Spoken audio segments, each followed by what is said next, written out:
Hello everyone. देखिए, last दो class में हम लोग लेक्चर नंबर 1 और लेक्चर नंबर 2 कर लिए थे करंट इलेक्ट्रिसिटी चैप्टर का। तो जो स्टूडेंट उसको नहीं देखे हैं, पहले तो आप लोग जाके लेक्चर 1 और लेक्चर 2 देख लीजिए करंट इलेक्ट्रिसिटी का, और उसके बाद आज की क्लास में हम लोग इसका लेक्चर 3 करने वाले हैं। ठीक है। लेक्चर 3 में जो सबसे पहला टॉपिक है, जिसका हेडिंग हम लोग लास्ट क्लास में लिख के रखे थे, इसको करेंगे। Relation between electric current I and drift velocity. Last class आप लोग को हम ड्रिफ्ट वेलोसिटी के बारे में समझा दिए थे अच्छे से। ठीक है। तो इसके बीच में क्या रिलेशन है, क्या संबंध है, उसको देखिए आज हम समझते हैं। तो मान लीजिए ये कोई आपका कंडक्टर है, डायग्राम भी बनाते चलिए ताकि आपको समझने में किसी तरह का कोई भी दिक्कत नहीं हो। तो ये जो कंडक्टर है इसको हम लोग जूम करके मैग्नीफाइड डायग्राम इसका बना रहे हैं। इस कंडक्टर का एक किनारा हम बैटरी का पॉजिटिव प्लेट से कनेक्ट कर देते हैं और दूसरा किनारा बैटरी का नेगेटिव प्लेट से कनेक्ट करते हैं। स्विच वगैरह भी रहेगा, हम सब कुछ इस डायग्राम में नहीं दिखा रहे। और ये किनारा बड़ा वाला को बोलते हैं पॉजिटिव, आप लोग को मालूम होगा, और छोटा वाला को बोलते हैं क्या, नेगेटिव। और इसका पोटेंशियल डिफरेंस सबका भी है। और ये बड़ा वाला जो टर्मिनल है जिसको पॉजिटिव प्लेट बोलते हैं, यहाँ से करंट निकलता है आई, और यही आई करंट आपका जाएगा इस टाइप से, और फिर वही आई करंट आपका क्या होगा, लौट के चला आएगा कुछ इस टाइप से। ये अगर पॉजिटिव तो इस किनारा को क्या कर देगा, पॉजिटिव। ये अगर नेगेटिव, इसको क्या कर देगा, नेगेटिव। और ये आपका क्रॉस सेक्शन है कंडक्टर का, इसको बोलते हैं क्रॉस सेक्शनल एरिया। कोई दिक्कत नहीं इसमें। अब सुनिए, ये पॉजिटिव और ये नेगेटिव, तो यहाँ पर एक इलेक्ट्रिक फील्ड सेटअप हो जाएगा from positive plate to negative plate, कुछ इस टाइप से। This is the direction of electric field vector, जिसको हम लोग ई वेक्टर से दिखा सकते हैं। ठीक है। अब इसका जो लंबाई है, इसका लंबाई को एल मान लीजिए। L is the length of the conductor, और इसका दो किनारा का नाम दे सकते हैं, एक का नाम ए, एक का नाम बी। तो मान लीजिए इसका नाम आपका ए है और इसका नाम मान लीजिए आपका बी है। This is the end B. इसके अंदर बहुत सारे इलेक्ट्रॉन्स रहेगा। एक इलेक्ट्रॉन्स को हम दिखा रहे हैं, दिस इज द इलेक्ट्रॉन। और ये जो इलेक्ट्रॉन है, चार्ज इसका नेगेटिव होता है, तो वो इलेक्ट्रिक फील्ड के अपोजिट मूव करता है। आप लोग को लास्ट क्लास समझाए थे, ऐसा भी समझ सकते हैं। यहाँ पॉजिटिव प्लेट है, इसका चार्ज नेगेटिव है, तो पॉजिटिव प्लेट इसको अट्रैक्ट करेगा और नेगेटिव इसको रिपेल करेगा। तो इलेक्ट्रॉन जो है इस टाइप से आपका इलेक्ट्रिक फील्ड का डायरेक्शन का अपोजिट मूव करता है। क्लियर है इतना। अब इसका जो एरिया है वो एरिया मान लीजिए इसका ए है। ठीक है। इसका एरिया कितना है, ए है। और ऐसा ही मान सकते हैं, ये किनारा मान लीजिए ए है और इसका नाम दिए हैं बी, तो ये ए और बी है। इसका क्या है, ए और बी इसका लेंथ ऑफ द कंडक्टर है। तो नीचे इसको लिखिए, let us consider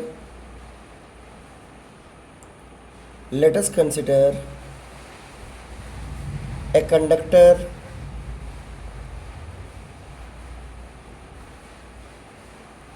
of length L and area of cross section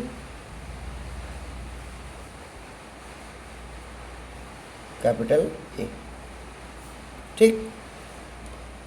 और ये जो इसका V है वो पोटेंशियल डिफरेंस, नीचे लिख दीजिए, let V be the potential difference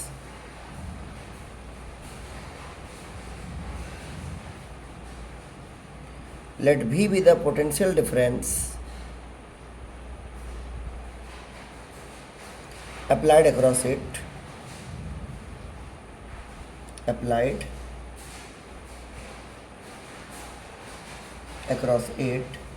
तो इसका इलेक्ट्रिक फील्ड कितना होगा, लिखते हैं उसको। then the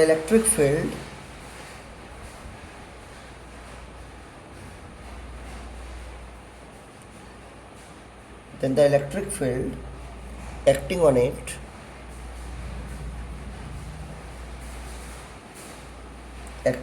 can be written as देखिए, आप लोग को हम पहले समझाए थे इलेक्ट्रिक फील्ड में और पोटेंशियल में और डिस्टेंस में क्या संबंध है। इसका प्रूफ भी है इलेक्ट्रोस्टैटिक में। E बराबर होता है -dp/dr, जहाँ पर E का मतलब इलेक्ट्रिक फील्ड और dv का मतलब छोटा सा पोटेंशियल और dr का मतलब छोटा सा डिस्टेंस। तो E को हम लोग E लिखते हैं, और मैग्नीट्यूड में जब लिखते हैं तो माइनस साइन को हटा देते हैं और पूरा पोटेंशियल के लिए V लिखेंगे। और डिस्टेंस इस बार हम लोग L लिए हैं, जो आपका तार का लंबाई है ना, जिसको हम लोग AB नाम दिए हैं। तो इसका जो डिस्टेंस है, जो लेंथ है, वो कितना है, L। हम लोग का क्या हो जाएगा electric field can be written as क्या ई बराबर हो जाएगा भी बटे एल। इसको कर देंगे इक्वेशन नंबर 1 और इसका एक्चुअल फॉर्मूला क्या था ई बराबर माइनस टी वी बटे डी आर था। उसी को यूज करते हुए हम लोग लिखे हैं ई बराबर भी बटे एल। क्लियर है।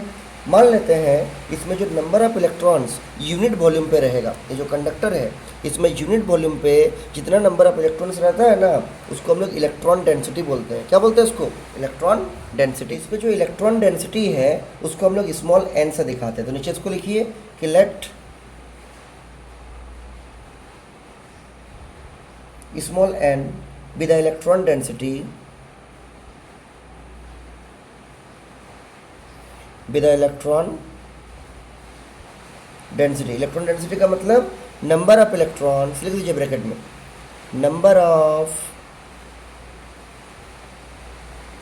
Electrons per unit volume, per unit volume of the material of the conductor, of the material of the conductor. तो इसका वॉल्यूम क्या हो जाएगा नीचे लिखिए उसी में, and the volume of the conductor is, and the volume of the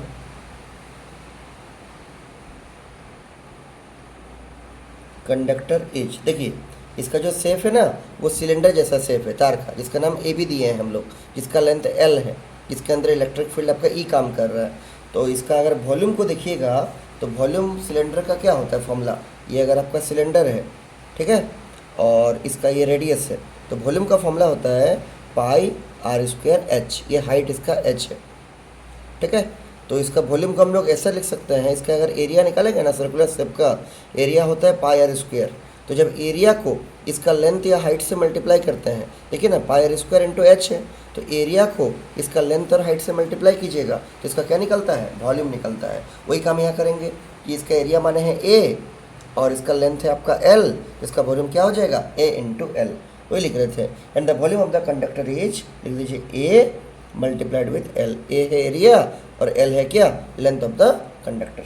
तो अगर यूनिट वॉल्यूम पे नंबर ऑफ इलेक्ट्रॉन से एन, तो इतना वॉल्यूम पे कितना होगा एन इंटू इतना वॉल्यूम को मल्टीप्लाई कर देंगे ठीक। नीचे इसको लिखिए therefore the total number of electrons,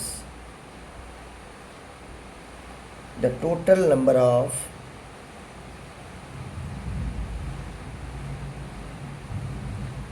electrons. फिर से समझिए यूनिट वॉल्यूम पे नंबर ऑफ इलेक्ट्रॉन्स एन है और ये हम लोग का टोटल वॉल्यूम है।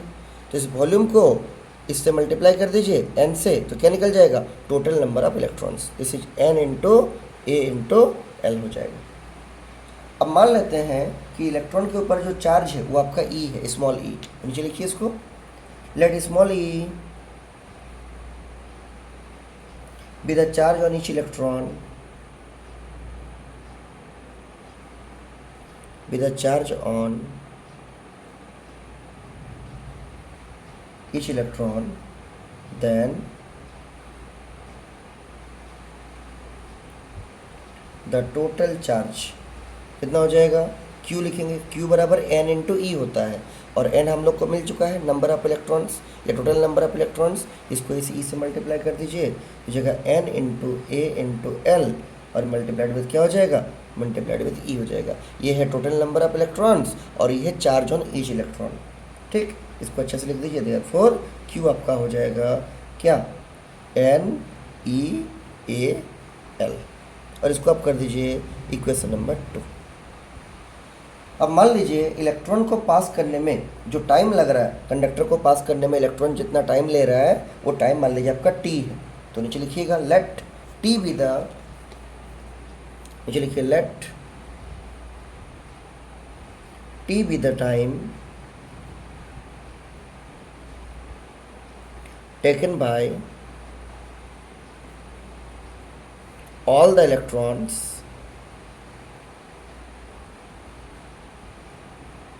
to cross the conductor, to cross the क्या कंडक्टर। सभी इलेक्ट्रॉन को कंडक्टर को पास करने में टाइम जो लग रहा है वो आपका टी है। तो हम लोग पहले पढ़े हैं करंट का फॉर्मूला, क्या पढ़े हैं आई बराबर होता है चार्ज पर यूनिट टाइम, मतलब क्यू अपॉन टी हो जाएगा। अब देखिए Q अपॉन T तो लिखे हैं, लेकिन ये जो Q है इसका वैल्यू हम लोग के पास इक्वेशन नंबर 2 में है, NEAL, इसको पुट कर देंगे। नीचे लिखिएगा putting the value of Q from equation 2 we can right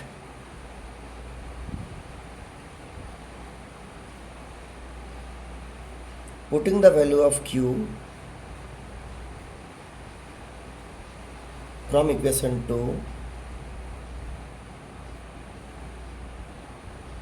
we can write, क्या हो जाएगा, I बराबर Q का जगह रख दीजिए इसका NEAL, तो ये हो जाएगा NEAL और डिवाइड बाय हो जाएगा कितना, ठीक, थोड़ा सजा के लिखते हैं, दैट इम्प्लाइज I बराबर NEA और यहाँ रख दीजिए L upon T.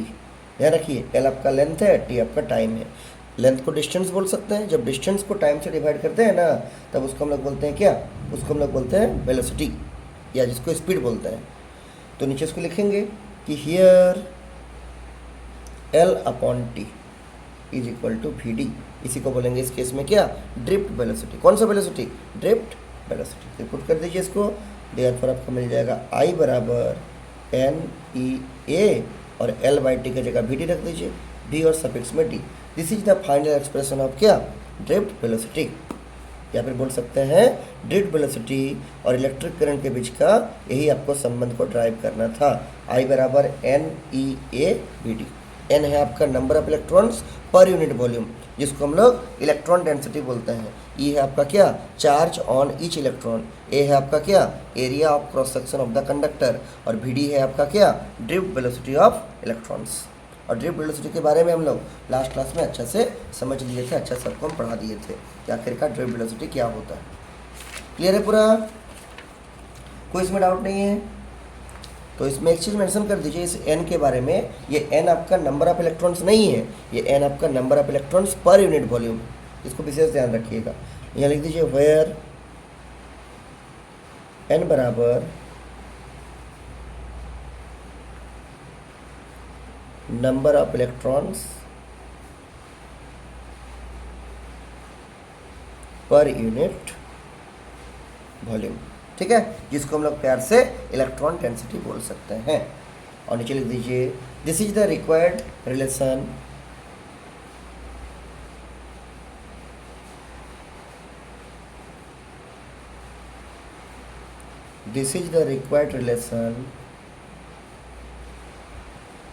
between electric current I and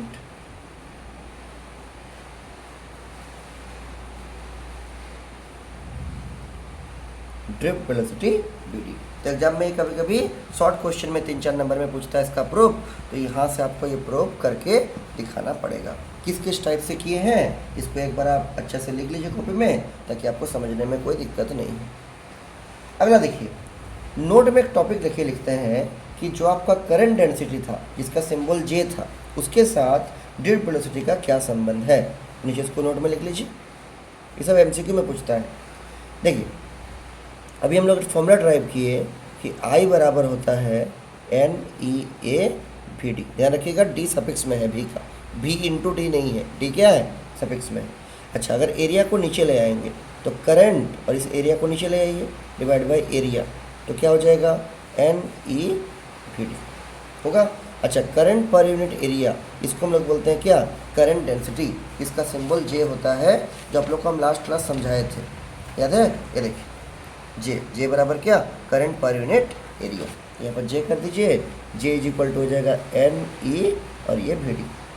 देखिए N जो है वो number of electrons per unit volume है, ये कांस्टेंट क्वांटिटी है। E क्या है, चार्ज ऑन ईच इलेक्ट्रॉन, ये भी कांस्टेंट है। तो बोल सकते हैं जो J होगा वो VD का डायरेक्टली प्रोपोर्शनल होगा। नीचे लिख दीजिए therefore J current density is directly proportional to drift velocity.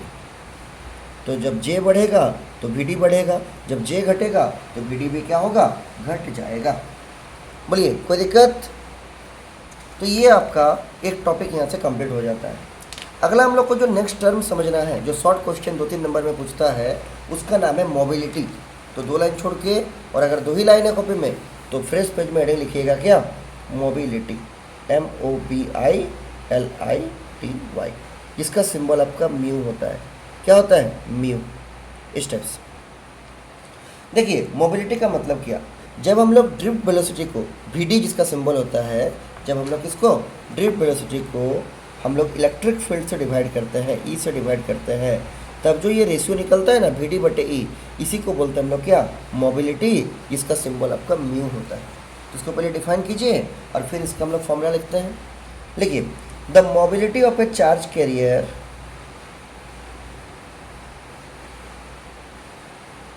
mobility of a charge carrier is defined as the ratio between the drift velocity, V D कर दीजिए ब्रैकेट में, of the charge career,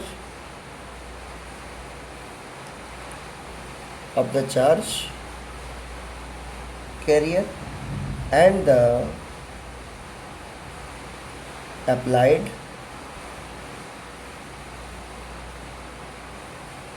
electric field, bracket में कर दीजिए ई। We D को जब ई से divide कीजिएगा उसी को बोलेंगे क्या? मोबिलिटी। नीचे लिखिए that is mu is equal to V D divide by E. ये फॉर्मूला हुआ क्या निकालने का?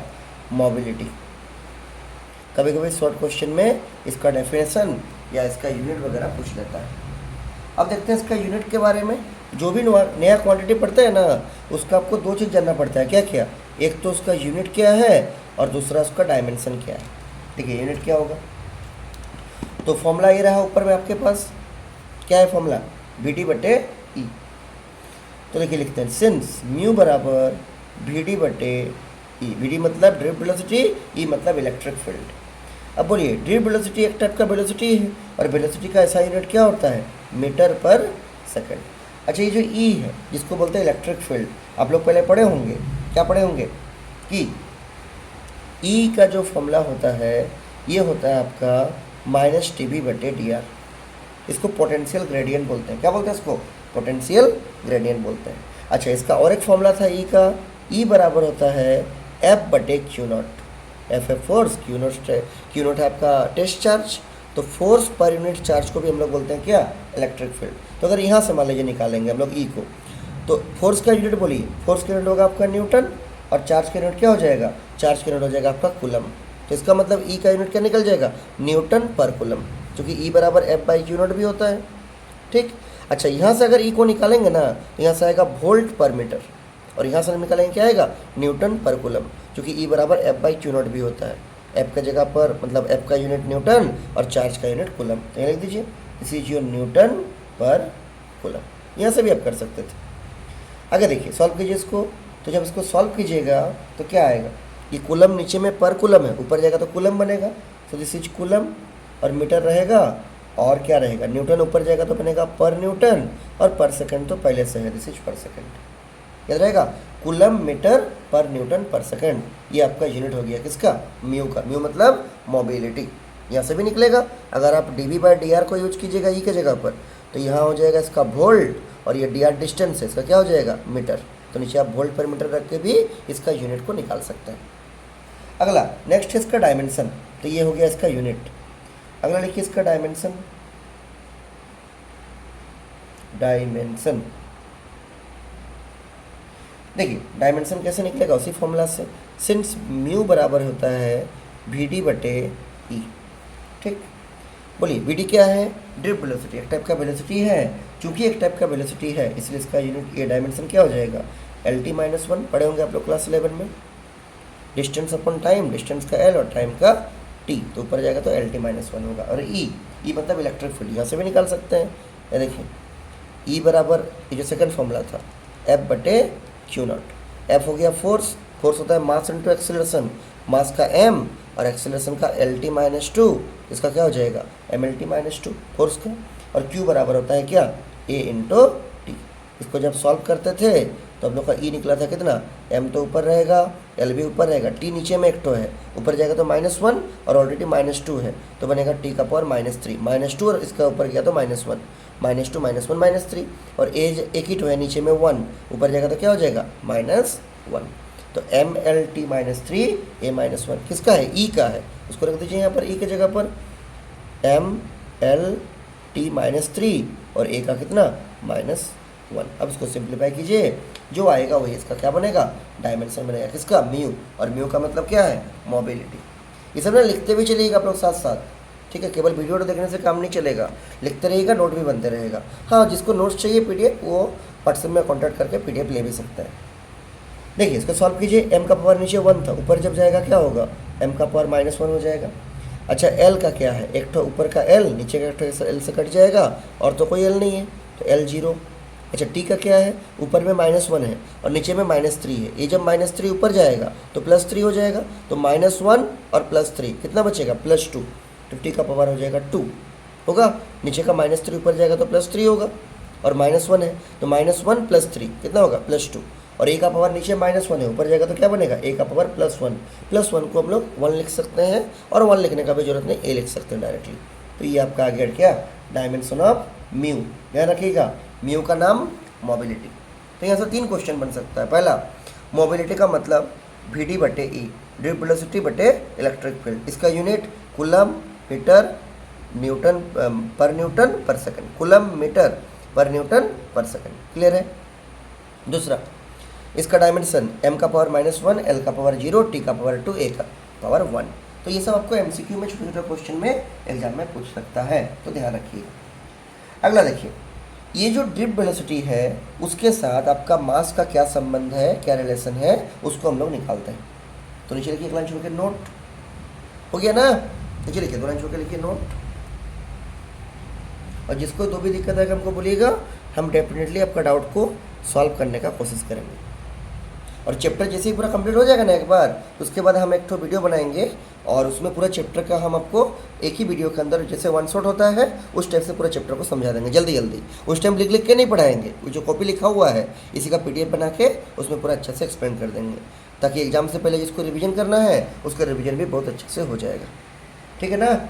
देखिए, एक फॉर्मूला हम लोग का था ड्रिफ्ट वेलोसिटी का, जो लास्ट क्लास हम लोग प्रूव किए थे। क्या था, VD बराबर था स्मॉल ई कैपिटल ई, और यहाँ पर था टाउ, और डिवाइड बाय था m। स्मॉल ई मतलब charge of electron, electric field, relaxation time, और m मतलब क्या, मास ऑफ इलेक्ट्रॉन। इसको हम लोग लास्ट क्लास में प्रूव किए थे। इसी को जब थोड़ा सिंप्लीफाई करेंगे तो देखिए, इस ई को नीचे लाइए, तो VD डिवाइड बाई ई क्या हो जाएगा, इसे स्मॉल ई टाउ बटे कैपिटल M। अच्छा, VD बटे ई को ही हम लोग म्यू बोलते हैं। म्यू का मतलब होता है मोबिलिटी, इसके जगह पर म्यू रख दीजिए। So this is equal to mu बराबर स्मॉल ई टाउ बटे M, ये हो जाएगा। तो एक फॉर्मूला भी देखिए यहाँ से बन जाता है कि आपका जो मोबिलिटी है, मोबिलिटी का टाउ के साथ क्या संबंध है ना, E और टाउ बटे M हो जाएगा। तो देखिए, किसी भी इलेक्ट्रॉन का चार्ज कांस्टेंट है, रिलैक्सेशन टाइम भी कांस्टेंट है, तो बोल सकते हैं कि जो आपका मोबिलिटी है म्यू, वो जो मास के साथ क्या होता है, इन्वर्सली प्रोपोर्शनल होता है। नीचे लिख दीजिए, सिंस ई और टाउ कांस्टेंट है, देयरफॉर जो म्यू होगा it is inversely proportional to mass of the क्या, इलेक्ट्रॉन। याद रहेगा, इलेक्ट्रॉन बोलिए, चार्ज कैरियर बोलिए, एक ही है। नीचे लिख दीजिए, where m is mass of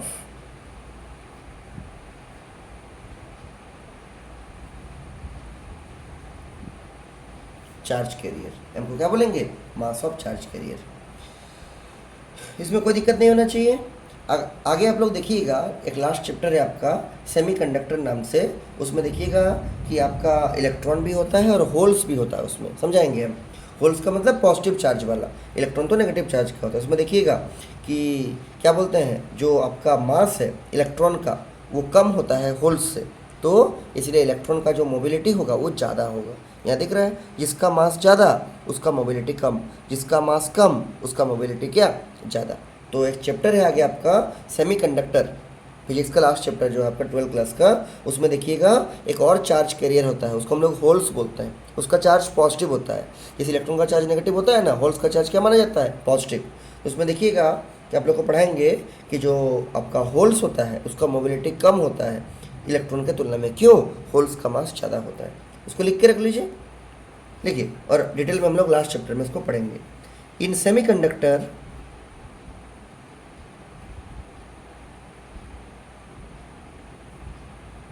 the mobility of electrons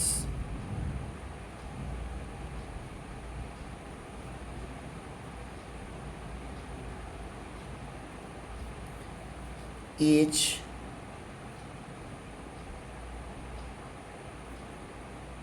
greater than the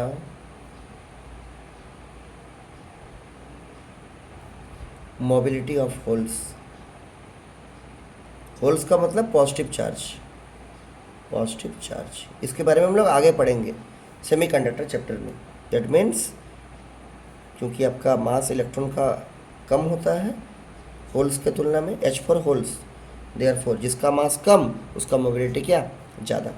therefore mobility of electron ज़्यादा होगा मोबिलिटी ऑफ होल्स के तुलना में।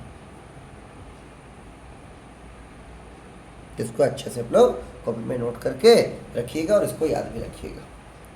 तो ये आपका एक टॉपिक यहाँ से कंप्लीट हो जाता है, कौन सा? मोबिलिटी का।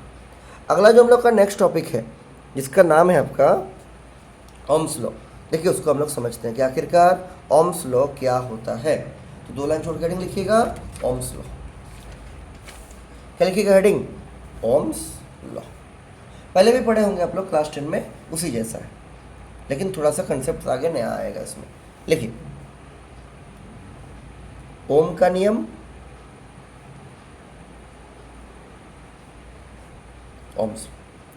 देखिए ओम्स लॉ क्या बोलता है कि जो करंट फ्लो करेगा किसी कंडक्टर में वो आपका डायरेक्टली प्रोपोर्शनल होगा उसका पोटेंशियल डिफरेंस का, जब तक कि टेम्परेचर वगैरह सब क्या रहता है? कांस्टेंट रहता है। ठीक है, लिखिए पहले, फिर इसको हम डायग्राम बना के आपको समझा रहे हैं। This law states that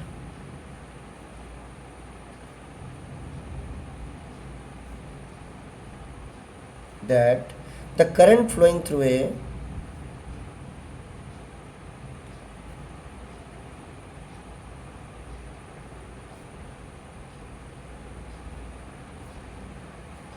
conductor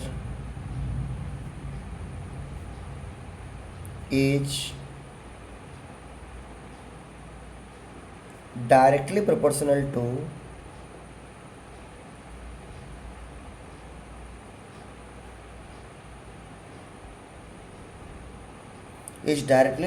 to the applied potential difference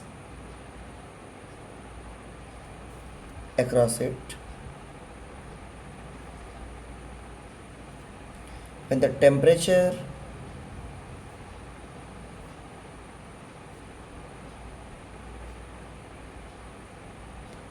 and all physical quantities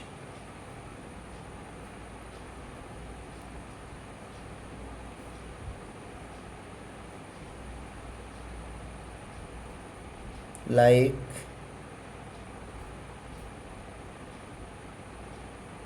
pressure, stress, इस अवेलेबल में पढ़े होंगे आप लोग, etcetera remain constant. Ohm's law क्या बोलता है? जितना भी फिजिकल क्वांटिटी है, खास करके टेम्परेचर, प्रेशर, स्ट्रेस, ये सब अगर कांस्टेंट रहता है किसी रूम का, किसी जगह का, तो जो करंट होता है ना, जो किसी तार में फ्लो करता है, वो पोटेंशियल डिफरेंस का प्रोपोर्शनल होता है। समझे? मतलब जितना पोटेंशियल डिफरेंस ज़्यादा उतना ज़्यादा करंट फ्लो करेगा, जितना पोटेंशियल डिफरेंस कम उतना कम करंट आपका फ्लो करेगा। तो इसको डायग्राम बना के हम ऐसा दिखा सकते हैं, छोटा सा डायग्राम, कि मान लीजिए कोई सर्किट है, इसमें ये कोई रेजिस्टेंस है। रेजिस्टेंस क्या करता है? सर्किट में करंट का फ्लो को रोकता है। ठीक है, और यहाँ पर करंट जो फ्लो कर रहा है वो आपका आई है। रेजिस्टेंस के बारे में भी आगे पढ़ेंगे डिटेल में हम लोग, अभी लिख के रखिए, this is are.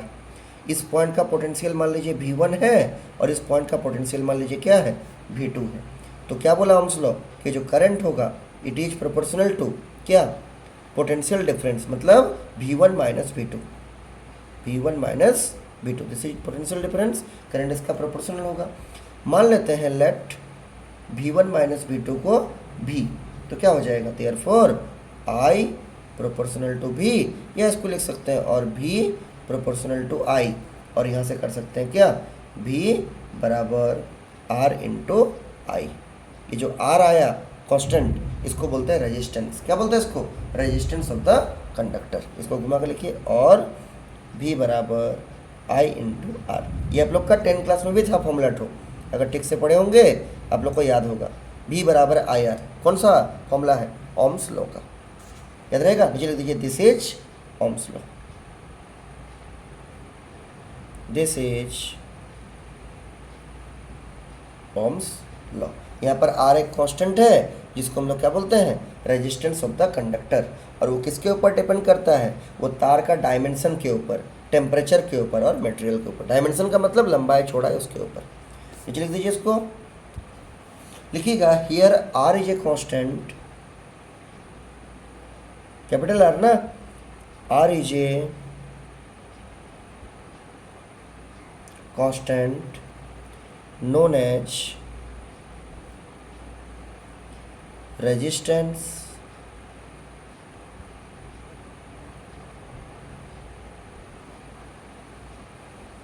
of the conductor and it depends upon the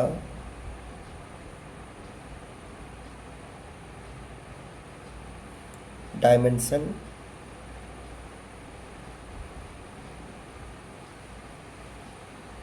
temperature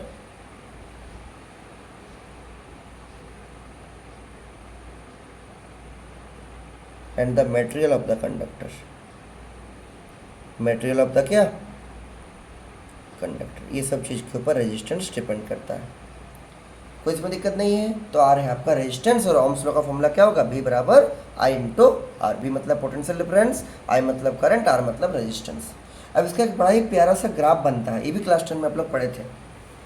किसका ग्राफ, ओम्स लॉ का। तो नीचे लिखिए 2 लाइन छोड़ के हेडिंग, और अगर 2 ही लाइन है तो अलग फ्रेश पेज में लिखिएगा, graph of Ohm's law.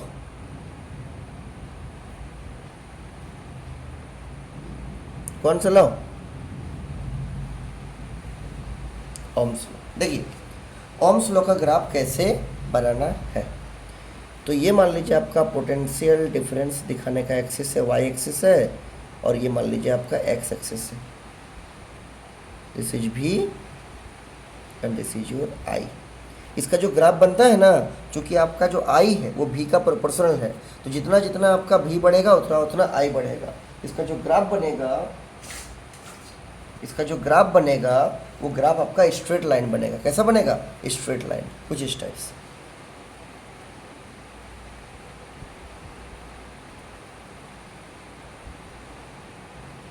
This is the graph of क्या, ओम्स लॉ, और ये ओरिजिन से पास करेगा। This is the origin O. अच्छा, ये तो ग्राफ हो गया, कैसा बनेगा, this is straight line.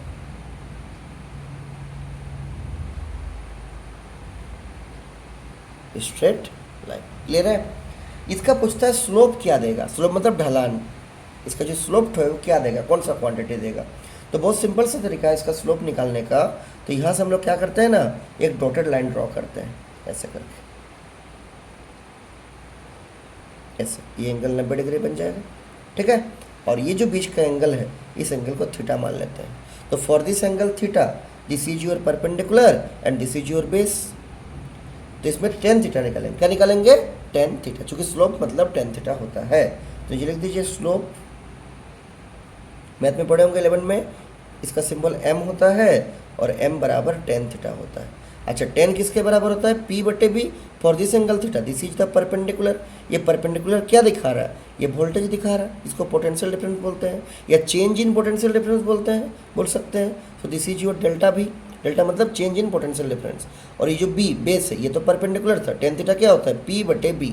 This is your P perpendicular, this is your B base. तो ये P क्या दिखा रहा है, change in potential difference, height ठो देखिए। और ये बेस क्या दिखा रहा है, चेंज इन करंट, यहाँ से यहाँ तक। This is your delta I।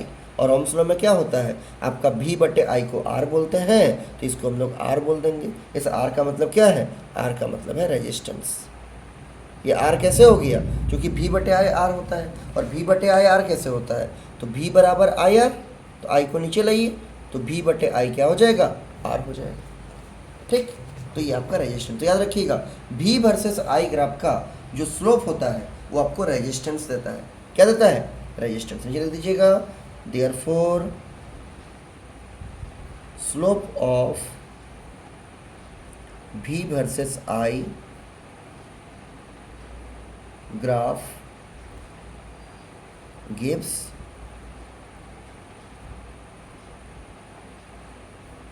resistance of the conductor, resistance of the क्या, कंडक्टर। एमसीक्यू में पूछ सकता है, ध्यान रखिएगा। भी वर्सेस आई ग्राफ का स्लोप क्या देगा, रेजिस्टेंस देगा। और रेजिस्टेंस कैसे निकलता है, आर बराबर भी बटे आई से। कौन सा लॉ से, ओम्स लॉ से, क्योंकि ओम्स लॉ होता है भी बराबर आई आर, तो आर बराबर भी बटे आई। अब देखिए, इसके ऊपर कभी कभी ना एमसीक्यू क्वेश्चन भी देगा। कैसा देगा, एट क्वेश्चन लिखिए, लिखिए, दो लाइन छोड़ के लिखिएगा। Compare the resistance of two conductor,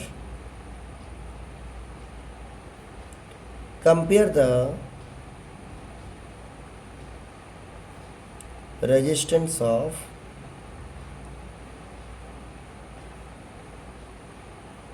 to conductors. देखिए, ग्राफ आपको दिया हुआ है एक तो,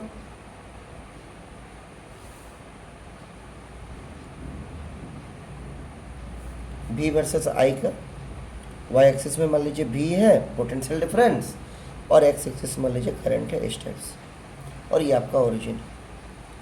अच्छा, दो टो कंडक्टर का इसमें दिया हुआ है, एक टो का ग्राफ ऐसे बना है और एक का ग्राफ ऐसे बना है इस टाइप से। ये कंडक्टर नंबर 1 का ग्राफ है और ये कंडक्टर नंबर 2 का ग्राफ, और इसमें 4 लिखा हुआ है स्टेटमेंट ABCD। अच्छा, इसका जो रेजिस्टेंस होगा, इसका स्लोप देता है रेजिस्टेंस, अभी आपको बताएं, जब भी V वर्सेस I ग्राफ रहेगा उसका स्लोप हमेशा रेजिस्टेंस देगा। जो कंडक्टर नंबर 1 है इसका रेजिस्टेंस मान लीजिए दिया हुआ R1, जो कंडक्टर नंबर 2 है इसका रेजिस्टेंस दिया हुआ R2। तो पहला ऑप्शन बोल रहा है R1 जो है बड़ा होगा R2 से, दूसरा ऑप्शन बोल रहा है R1 जो है छोटा होगा R2 से, तीसरा ऑप्शन बोल रहा है R1 जो है बराबर होगा R2 से। R1 मतलब रेजिस्टेंस ऑफ कंडक्टर 1, R2 मतलब रेजिस्टेंस ऑफ कंडक्टर 2, और चौथा बोल रहा है नन ऑफ दिस। क्या, नन ऑफ, इनमें से कोई नहीं, कोई अलग ही होगा जो कि यहाँ नहीं है। तो आपको सोचना है कौन सा इसमें सही आंसर होगा। अच्छा, यही क्वेश्चन एग्जाम में नहीं आएगा, लेकिन इस टाइप का एग्जाम में आ सकता है। तो देखिए, इसमें क्या है कि जो V वर्सेस I का स्लोप है ना, वो आपको रेजिस्टेंस देगा। मतलब जिसका स्लोप ज़्यादा उसका रेजिस्टेंस भी क्या, ज़्यादा। स्लोप मतलब ढलान होता है। जैसे कि अगर यहाँ देखिएगा, ये मेरा मोबाइल में इसका ढलान जो है बिल्कुल 0 है, ऐसा रख देंगे ढलान ज़्यादा हो जाएगा, देखिए जल्दी से कोई भी चीज़ नीचे गिर जाएगा। ऐसा रख देंगे स्लोप और ज़्यादा हो जाएगा, ऐसा रख देंगे स्लोप बिल्कुल ज़्यादा हो जाएगा, कोई भी चीज़ जल्दी से गिर जाएगा। तो ये इसका स्लोप सबसे ज़्यादा है, इसका स्लोप कम कम कम, और इसका अगर देखिएगा स्लोप बिल्कुल ही कम है। यहाँ पर कोई चीज़ को रखिएगा तो वो जल्दी नहीं गिरेगा, क्योंकि इसका स्लोप क्या है, बिल्कुल ही कम है।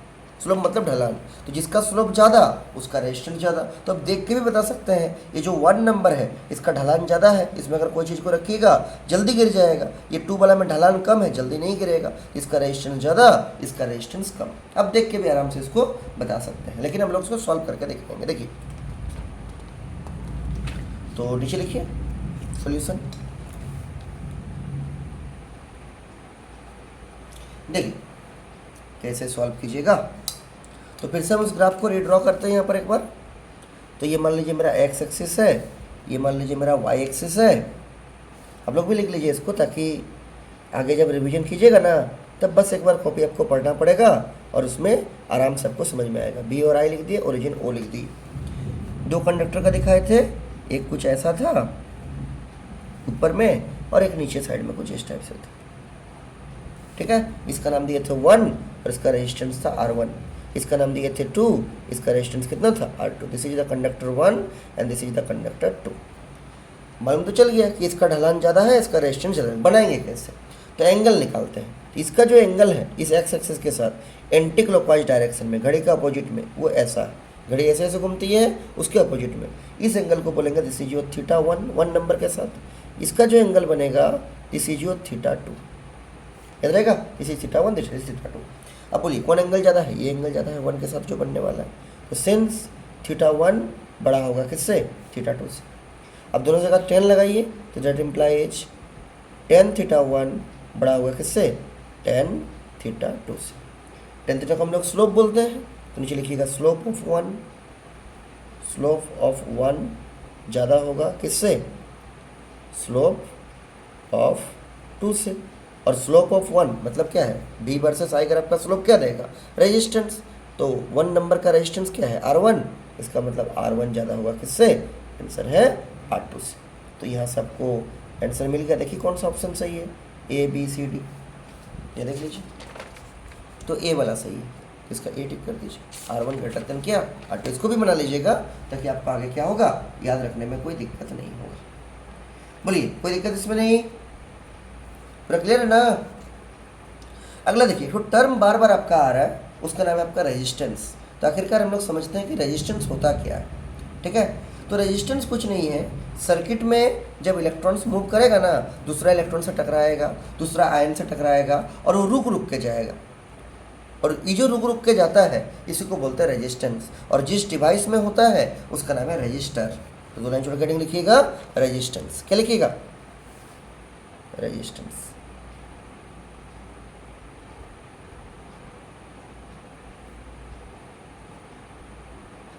लिखिए। और ये जो रेजिस्टेंस होता है, ये रेजिस्टेंस होता क्यों है, क्योंकि अलग अलग आयन से अलग अलग इलेक्ट्रॉन से टकरा टकरा के जाता है, इसीलिए रेजिस्टेंस सबका लगता है। लिखिएगा, the basic cause of resistance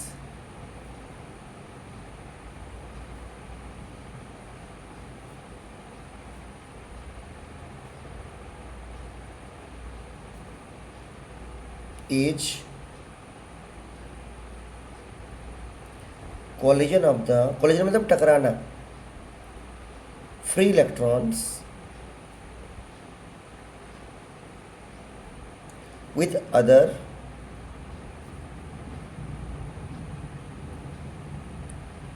electrons or ions which create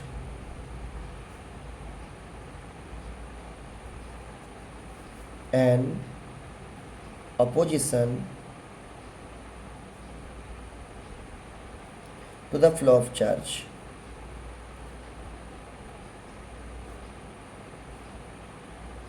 जो चार्ज का फ्लो को रोकता है, रेजिस्टेंस का मेन काम है चार्ज का फ्लो को, इलेक्ट्रॉन का फ्लो को रोकना। और क्यों रोकता है, क्योंकि जैसे ही जाएगा दूसरा आयन से टकराएगा, दूसरा इलेक्ट्रॉन से टकराएगा और रुक रुक के जाएगा, याद रहेगा। अच्छा, दूसरा भाषा में हम लोग बोल सकते हैं कि V बराबर IR होता है ओम्स लॉ से, तो R बराबर क्या होगा, V बटे I। तो जब पोटेंशियल डिफरेंस को करंट से डिवाइड करेंगे तब भी आपका क्या निकलेगा, रेजिस्टेंस निकलेगा। नीचे लिखिए इसको एक लाइन छोड़ के, it is defined as the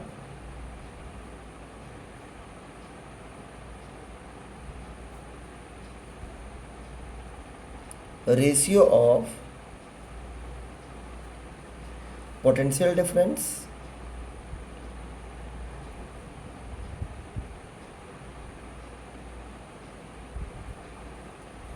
applied across the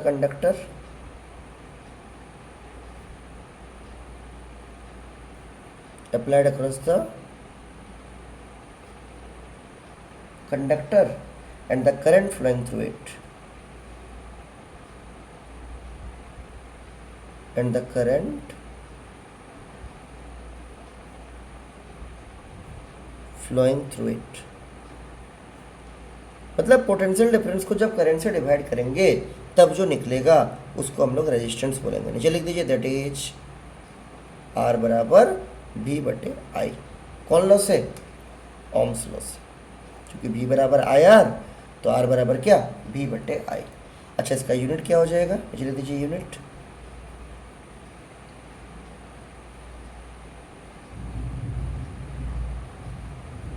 देखिए तो R बराबर V बटे I, V है पोटेंशियल डिफरेंस, इसका यूनिट होता है वोल्ट,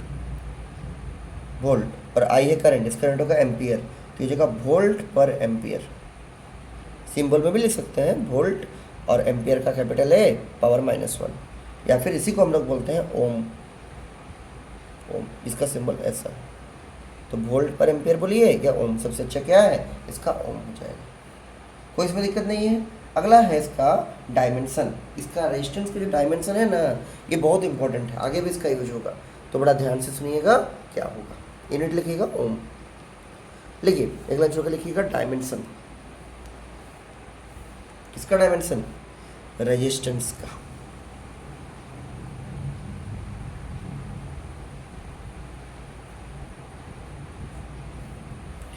देखिए वही फॉर्मूला से निकालते हैं, तो सिंस R बराबर V बटे आई।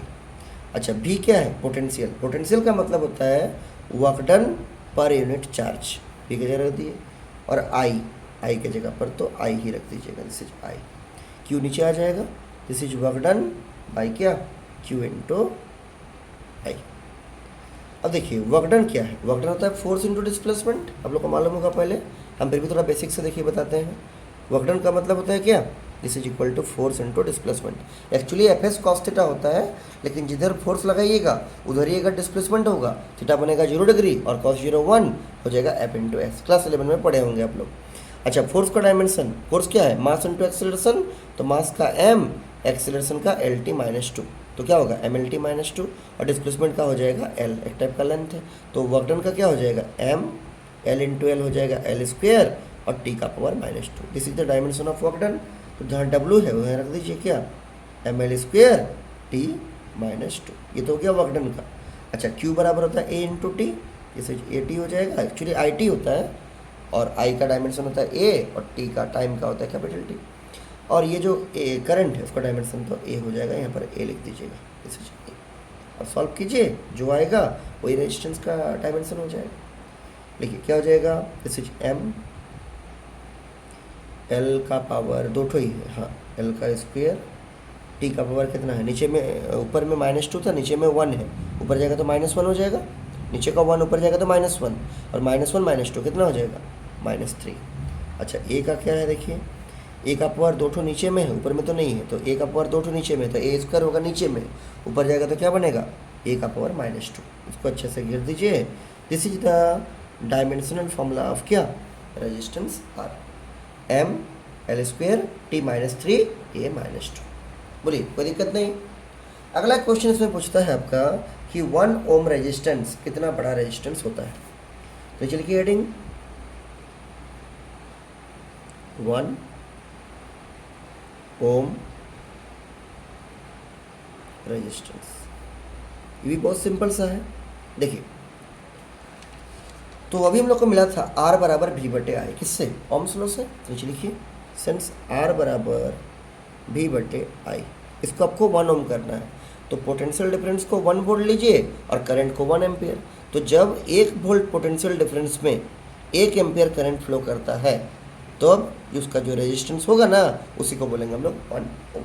नीचे लिख दीजिए if potential difference taken is 1 volt and the current following is 1 ampere, ये लिखेंगे देन R बराबर 1 वोल्ट बटे 1 एम्पियर, क्या हो जाएगा 1 वोल्ट पर एम्पियर, और अभी आपको दिखाए थे वोल्ट पर एम्पियर को हम लोग क्या बोलते हैं, ओम बोलते हैं, लिख दीजिए क्या, दिस इज योर 1 ओम, तो नीचे लिख दीजिएगा देयरफॉर R इक्वल टू 1 ओम। तो बहुत सिंपल सा है, ओम्स लॉ से हम लोग को मिला है R बराबर V बटे आई, तो जब पोटेंशियल डिफरेंस 1 वोल्ट लीजिएगा, करंट 1 एम्पियर फ्लो करेगा, तो 1 वोल्ट पोटेंशियल डिफरेंस में जब 1 एम्पियर करंट फ्लो करेगा तब उसका रेजिस्टेंस कितना हो जाएगा 1 ओम हो जाएगा। तो नीचे इसको लैंग्वेज में भी यहाँ लिख दीजिए, लिखिए डबल इन्वर्ट को में लिखिएगा, लिखिएगा the resistance of a conductor is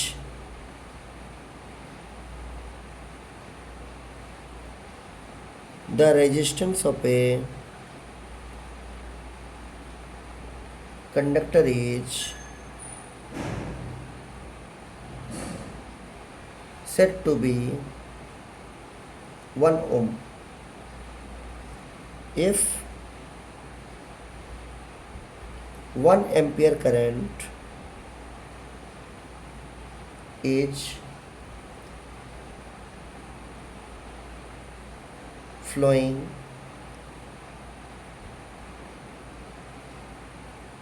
through it when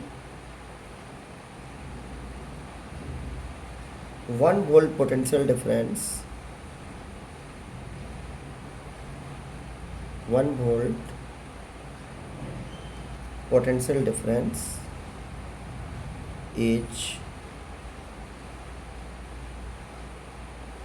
applied across it.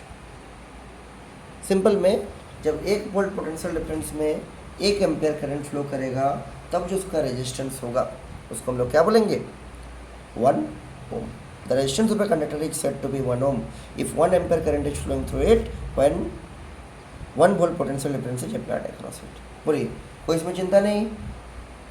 अगला देखिए, ये जो आपका रेजिस्टेंस है ये किस किस चीज़ के ऊपर डिपेंड करता है? फैक्टर्स अफेक्टिंग रेजिस्टेंस, इसको हम लोग लॉ ऑफ रेजिस्टेंस भी बोल सकते हैं। दो लाइन छोड़ के लिखिएगा क्या? Factors affecting resistance of a conductor.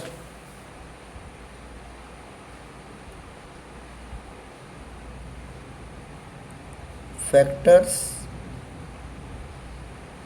Affecting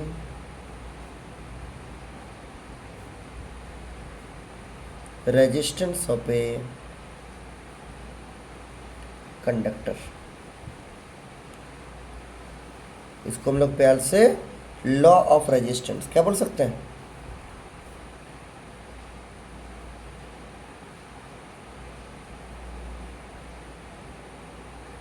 law of resistance बोल सकते हैं। देखिए, रेजिस्टेंस जो है वो तो पहले टेम्परेचर के ऊपर डिपेंड करेगा। जब टेम्परेचर बढ़ाइएगा इलेक्ट्रॉन्स का आपस में कोलिजन बढ़ेगा, टकराएगा ज़्यादा। जब ज़्यादा टकराएगा उसका रेजिस्टेंस भी क्या हो जाएगा?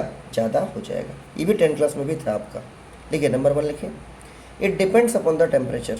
इट मतलब कौन? Resistance. It depends upon the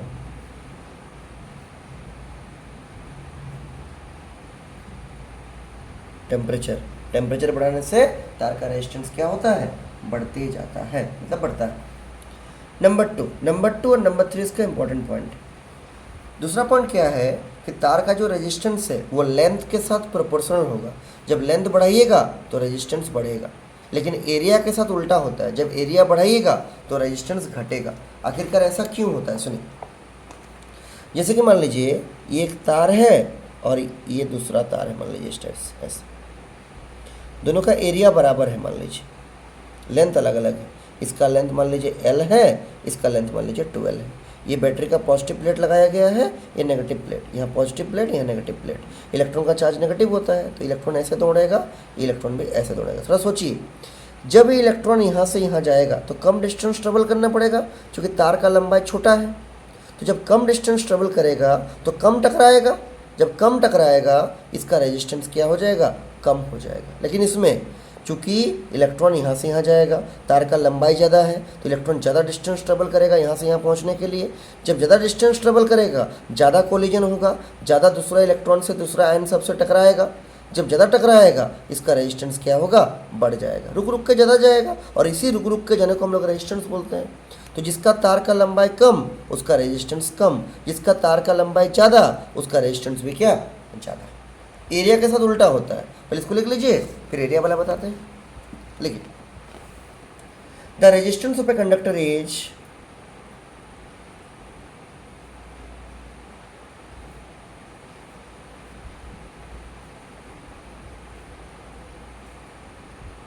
is directly proportional to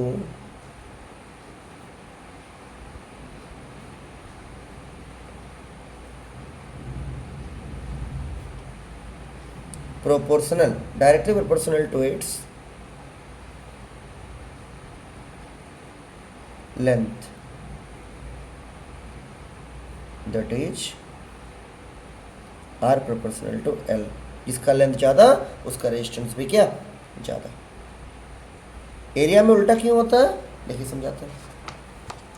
मान लीजिए ये एक तार है, इसका लेंथ L है।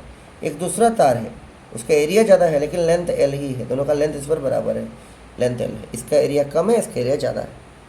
अब सुनिए, यहाँ से जब इलेक्ट्रॉन जाएगा, ये मान लीजिए बैटरी का पॉजिटिव प्लेट है, नेगेटिव प्लेट, ये बैटरी का पॉजिटिव नेगेटिव, इलेक्ट्रॉन ऐसे जाएगा। तो इसमें क्या होगा, नीचे वाला में क्या होगा, जिसका एरिया बड़ा है, जल्दी जल्दी इलेक्ट्रॉन बाहर निकल जाएगा तार से, तो कोलिजन कम होगा, झुंड कम लगेगा, भीड़ कम लगेगा, आराम से निकल जाएगा। जब आराम से निकलेगा तो इसका रेजिस्टेंस क्या हो जाएगा, कम। क्योंकि ऊपर वाला में क्या है, यहाँ से जब इलेक्ट्रॉन जाएगा पॉजिटिव प्लेट की तरफ बैटरी का, तो क्या होगा, यहाँ पर जब जाएगा रास्ता छोटा है, तो यहाँ जाम लग जाएगा। जब जाम लग जाएगा ज़्यादा कोलिजन होगा, ज़्यादा टकराएगा। जब ज़्यादा टकराएगा इसका रेजिस्टेंस क्या होगा, बढ़ जाएगा। मतलब जिसका एरिया कम उसका रेजिस्टेंस ज़्यादा, जिसका एरिया ज़्यादा उसका रेजिस्टेंस क्या, कम। मतलब बोल सकते हैं कि जो रेजिस्टेंस होता है वो एरिया के साथ इनवर्सली प्रोपोर्शनल होता है। जी लिखिएगा उसको, the resistance of a conductor is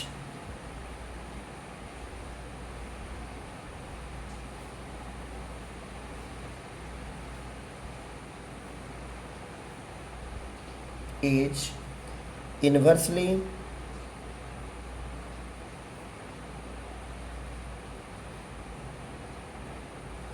proportional to its area of cross section। लिख दीजिए, दैट इज इन्वर्सली का मतलब उल्टा, जब एरिया ज़्यादा तब रेजिस्टेंस कम, जब एरिया कम तब रेजिस्टेंस क्या, ज़्यादा। ये लिए that is R inversely proportional to area, R inversely proportional to area. अब इसका सेकंड और थर्ड पॉइंट को मिलाएंगे। देखिए क्या आएगा, नीचे लिखिए from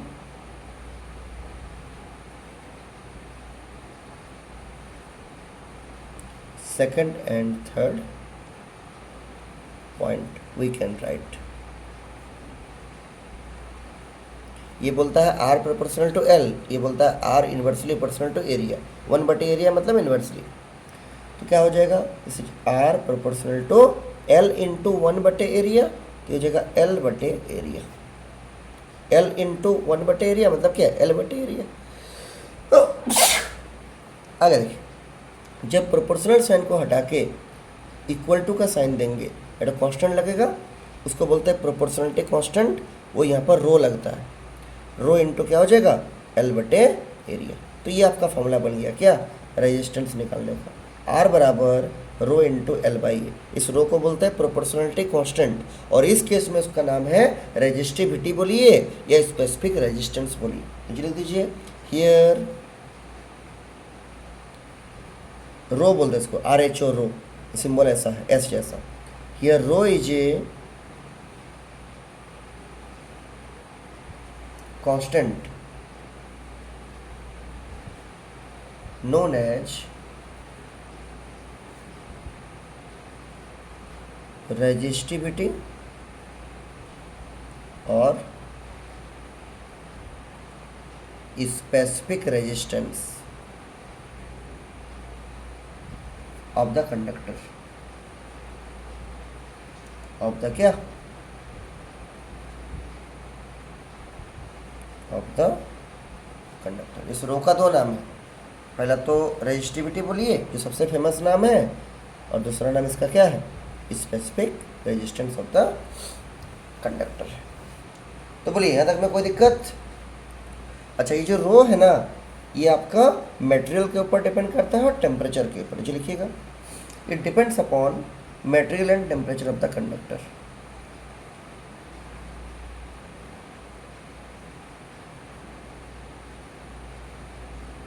upon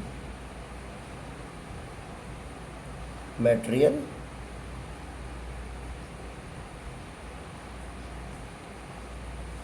and temperature of the conductor, of the क्या,